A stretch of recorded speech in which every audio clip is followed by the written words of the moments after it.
Guys, আমাদের এই লক্ষ্মীপুর গ্রামে রমজান ভাই দীর্ঘ 6বার মানসিক ভারসাম্যহীন হয়ে পড়ছে। 6বার পাগল হয়েছে। যাই হোক, 6বারই ট্রিটমেন্ট, 5বার ট্রিটমেন্ট হয়েছে। কারণ আর্থিক সংকটের কারণে তাদের ট্রিটমেন্ট করা যাইতেছে না। আপনাদের কাছে আকুল আবেদন, আপনারা যদি নগদ কিছু তারা সাহায্য করেন তাহলে হয়তো বা তার জীবনটা আবার স্বাভাবিক জীবনে ফিরে আসবে।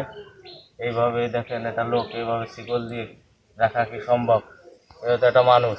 যাই হোক, আপনাদের কাছে আমাদের দাবি, আপনারা সবাই যারা এই ভিডিওটা দেখবেন বেশি বেশি শেয়ার করবেন, এবং কোনো সহৃদয়বান ব্যক্তি যদি এই ভিডিও দেখে, যদি কিছু টাকা পয়সা তার জন্য পাঠায়, হয়তো বা তার জীবন আবার ফিরে পাবে, তার উপকার হবে। যাই হোক, আপনারা ভিডিওটা দেখে তার জন্য কিছু সহযোগিতার হাত বাড়ায় দিয়েন। আসলে সে একবারেই গরিব, অসহায় ব্যক্তি। তার চিকিৎসা করানোর মতো কোনো টাকা নাই, তার অ্যাবিলিটি নেই।